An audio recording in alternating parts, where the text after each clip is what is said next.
Hello and welcome to Lavnish Sir ki class.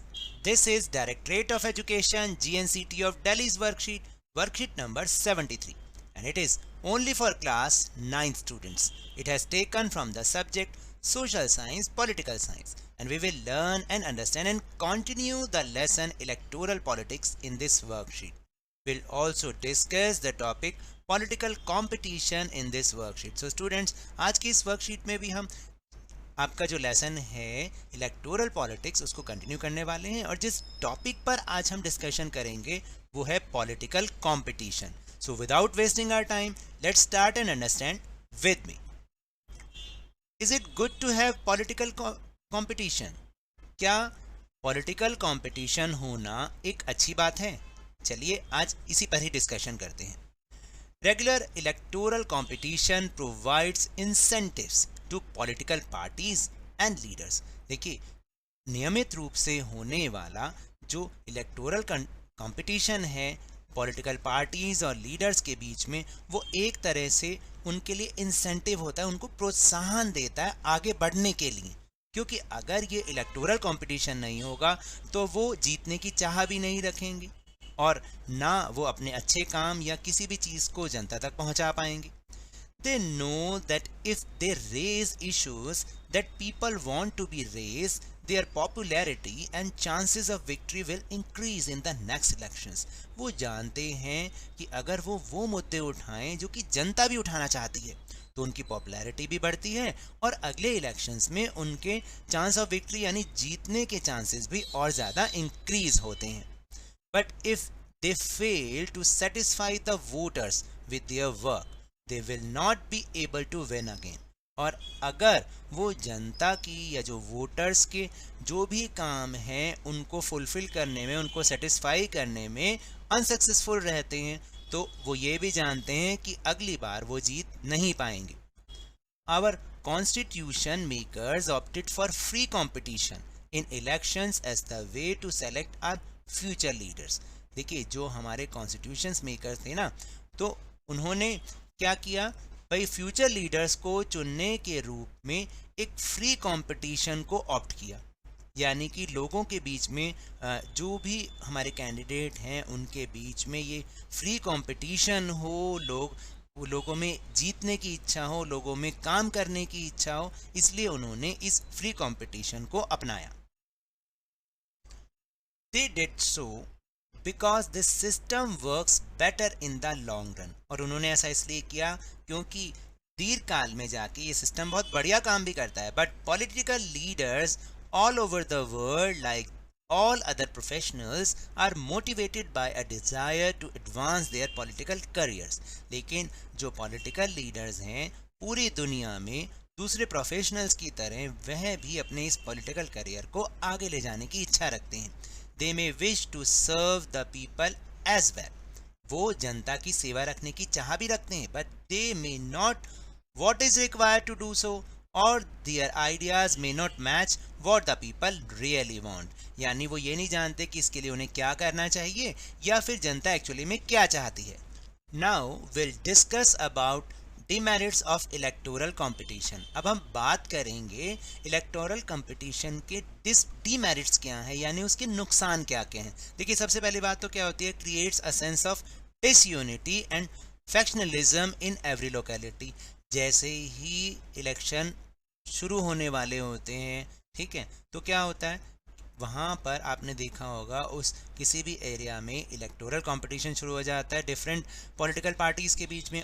तो ये क्या करता है, उस पूरे जो एरिया को डिसयूनिटी में, उसमें एक सेंस ऑफ डिसयूनिटी क्रिएट कर देता है. यानी लोग जो है अलग अलग हो जाते हैं, कोई किसी को सपोर्ट करता है, कोई किसी को सपोर्ट करता है. तो एक ही इलाके में रहने वाले लोग यूनाइट ना होकर डिसयूनिटी उनमें आ जाती है. और फैक्शनलिज्म को ये चीज़ क्या इलेक्टोरल कंपटीशन बढ़ावा देती है. आपने देखा लोगों के बीच में लड़ाई भी हो जाती है. उसके बाद party politics where different political parties and leaders often level allegations against one another. और आपने देखा होगा पार्टी पॉलिटिक्स भी होती है जहाँ पर जो पॉलिटिकल पार्टीज होती हैं ना, लीडर्स होते हैं, वो एक दूसरे पर बहुत ज़्यादा आरोप प्रत्यारोप करते हैं. They use dirty tricks to win elections. और बहुत सारे लोग तो इलेक्शंस को जीतने के लिए बहुत गंदी डर्टी ट्रिक्स भी अप्लाई करते हैं, बहुत चालें चलते हैं, है ना. some good people who may wish to serve the country do not enter this arena as they fear of being dragged into unhealthy competition.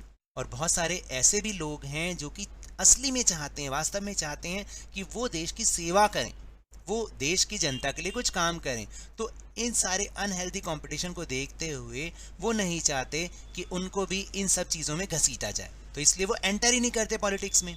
It does not allow sensible long term policies to be formulated.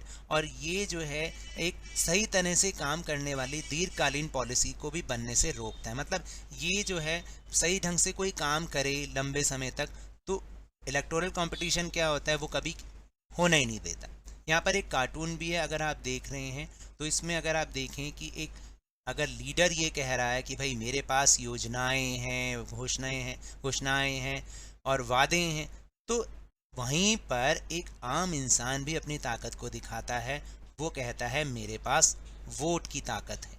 तो अगर हम सब अपने इस voting power को समझ जाएं ना, तो ये जितने भी लीडर्स हैं वो जनता के लिए ही काम करेंगे और जनता से ऊपर उठ के कुछ नहीं सोच सकते फिर वो. The realistic way is to set up a system where political leaders are rewarded for serving the people and punished for not doing so. देखिए इसका सबसे बड़ा रियलिस्टिक वे क्या है कि ये लोग ऐसे गंदी चीज़ें ना करें. तो हम एक चीज़ ये भी कर सकते हैं कि एक सिस्टम ऐसा क्रिएट किया जाए जहाँ पॉलिटिकल लीडर्स को अगर वो जनता की सेवा करता है तो उसे रिवार्ड किया जाए, उसको इनाम दिया जाए, और अगर वो ऐसा नहीं करता तो उसको पनिश भी किया जाए. But who decides this reward और पनिशमेंट? लेकिन कौन डिसाइड करेगा इस इनाम या फिर इस पनिशमेंट को? The simple answer is the people. लोग, इसका सिंपल आंसर है लोग ही डिसाइड करें कि किसी पॉलिटिकल पार्टी या लीडर को उन्हें रिवॉर्ड करना है वोट देके या उन्हें पनिशमेंट देनी है वोट ना देके. This is a bit like the way market works. और ये बिल्कुल ठीक इस तरह से है जैसे मार्केट काम करती है ना. Even if a shopkeeper is interested only in his profit, he is forced to give good service to the customers. अगर आप देखो कि कोई दुकानदार है कि अगर वो ठीक है वो अपने प्रॉफिट कमाने में इंटरेस्ट लेता है, लेकिन उसको लोगों को, कस्टमर्स को गुड सर्विस देने के लिए भी वो बाध्य होता है. क्यों? इफ ही डज नॉट, अगर वो ऐसा नहीं करता, the customer will go to the some other shop. Customer क्या करेगा? दूसरी शॉप पे चला जाएगा. तो ऐसे ही पॉलिटिकल लीडर्स भी होते हैं. बेशक से वो जीतना चाहते हैं, इसके लिए बुरे हथकंडे भी अपनाते हैं, डर्टी ट्रिक्स भी वो अप्लाई करते हैं जीतने के लिए, लेकिन कहीं ना कहीं उन्हें पीपल के वेलफेयर के लिए काम करना पड़ता है, तभी वो रेस में रहेंगे, वरना नेक्स्ट टाइम लोग उन्हें हटा देंगे. Similarly, political competition may cause divisions and some ugliness, but it finally helps to force political parties and leaders to serve the people. और बिल्कुल जैसा मैंने अभी आपको बताया ना कि बेशक से पॉलिटिकल कंपटीशन लोगों को डिवाइड कर देता है, वहाँ के एरिया को डिवीजन कर देता है, डिवाइड कर देता है, फैक्शनलिज्म ले आता है, बहुत सारी बुरी चीज़ें होती हैं, लेकिन फाइनली ये पॉलिटिकल पार्टीज़ और लीडर्स को लोगों के लिए काम करने के लिए भी फोर्स करता है ना. सही बात. तो इसलिए पॉलिटिकल कंपटीशन, इलेक्टोरल कंपटीशन भी अच्छा हो सकता है. Now we'll move on question answer section. So the first question is, according to you, what kind of electoral competition should a country have? यानी किसी देश में किस तरीके का electoral competition होना चाहिए आपके हिसाब से. तो देखिए, such electoral competition should not take place in a country that the candidates hurts one person's honor by making accusations against each other. देखिए, हम ये कहते हैं कि पॉलिटिकल कंपटीशन ऐसा नहीं होना चाहिए किसी भी कंट्री में कि लोग एक दूसरे पर पर्सनल अटैक करें, उनकी इज्जत को उछालें अलग अलग आरोप लगा के. एक्यूजेशन का मतलब अलग अलग आरोप लगा के. Rather the competition should be in such a way that political leaders are rewarded for serving the public and to be punished for not doing so. बल्कि ऐसा होना चाहिए कि पॉलिटिकल लीडर्स को जो जनता के लिए काम करता है उसे रिवॉर्ड दिया जाना चाहिए और जो ऐसा नहीं करता उसे पनिश भी किया जाना चाहिए. एंड दिस रिवॉर्ड और punishment should be decide by the people. और ये जो रिवॉर्ड या पनिशमेंट है वो कौन डिसाइड करे? वो जनता डिसाइड करे. तो इसलिए इस टाइप का इलेक्टोरल कंपटीशन होना चाहिए.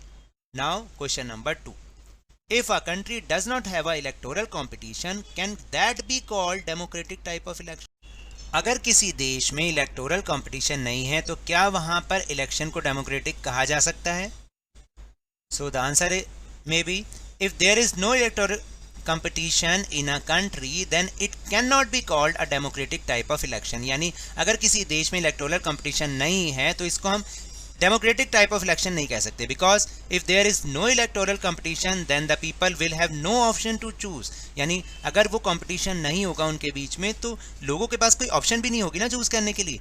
And the first condition of the election that the people have choice to choose. जो फर्स्ट कंडीशन है इलेक्शन की कि लोगों के पास चॉइस होनी चाहिए चूज करने के लिए, so that they can choose the candidate of their choice. तभी तो वो किसी भी कैंडिडेट को अपनी चॉइस से चुन पाएंगे. अगर उनके पास ऑप्शन होगी ऐसा तभी हो पाएगा.